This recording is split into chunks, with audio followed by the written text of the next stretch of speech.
ಇಲ್ಲಿ ಒಂದು ಕಚಡ ನಾಯಿ ಕಮೆಂಟ್ ಹಾಕೈತೆ ನೋಡ್ರಿ. ಯಾಕೆ ಯಾವಾಗ್ಲೂ ವಿಭೂತಿ ಹಚ್ಕೊಂಡು ಸಾಯ್ತೀಯ? ಫಸ್ಟ್ ಆಫ್ ಆಲ್ ನೀ ಆ ಭೋಸಡಿಕ ನನಗದನ್ನ ಕೇಳಾಕ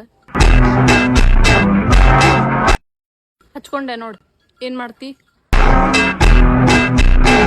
ಏನಂದಿ? ಯಾಕೆ ವಿಭೂತಿ ಹಚ್ಕೊಂಡು ಸಾಯ್ತೀಯ? ನಾ ಸಾಯತಿಲ್ಲ, ನಿನ್ನ ಸಾಯಿ ಹೊಡಿತೇನೆ ನೋಡಿ.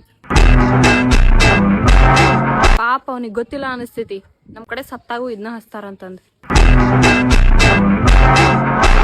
ನಾ ಸಾಯು ಮಟಾನು ಹಚ್ಕೊಂಡ ತಿರಾಕಿ. ಯಾಕಂದ್ರೆ ಸತ್ ಮೇಲೆ ಆಸ್ತಿ ಅಂತಸ್ತು ಮನೆ ಜಗ ಯಾವ್ದು ಬರಲ್ಲ. ನಮ್ ಲಿಂಗ ಮತ್ತೆ ಇವತ್ತಿ ಅಷ್ಟ ಬರುದೈತಿ. And this is for sure, ನೀ ಸತ್ತ ಕ್ರಿಮಿ ಕೀಟಗೂ ನಿನ್ ತಿನ್ನಾಕ ಹೇಸ್ಗೆ ಬರ್ತೈತಿ. ನಮ್ ನಾಡಲ್ಲೇ ಹುಟ್ಟಿ ನಮ್ ನಾಡಿನ ಸಂಸ್ಕೃತಿನೇ ನೋಡಿ ಬೆಳೆದು ನಮ್ ನಾಡಿನ ಸಂಸ್ಕೃತಿಗೆ ಹೆಂಗ್ ಮಾತಾಡ್ತಿ ಅಂದ್ರೆ,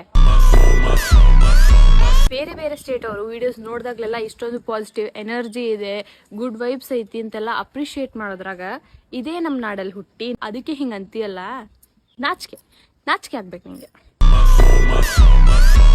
ನೀನ್ ಅಂದಿರೋ ಮಾತಿಗೆ ಇಷ್ಟೇ ಉಗಿದ್ರೆ ಸಾಕಾಗಲ್ಲ, ಎಲಿ ಅಡಿಕೆ ಹಾಕೊಂಡ್ ಕಲರ್ ಫುಲ್ ಉಗಿಬೇಕು. ಹಂಗ ನಾನ್ ಉಗಿಯಲ್ಲ, ನಮ್ಮ ಅಣ್ಣ ತಮ್ಮರೆಲ್ಲ ಬಂದು ಉಗಿತಾರ. ಲಾಸ್ಟ್ ಇನ್ನೊಂದೇನೋ ಇತ್ತಲ್ಲ, ಹಾ ನಿನ್ನ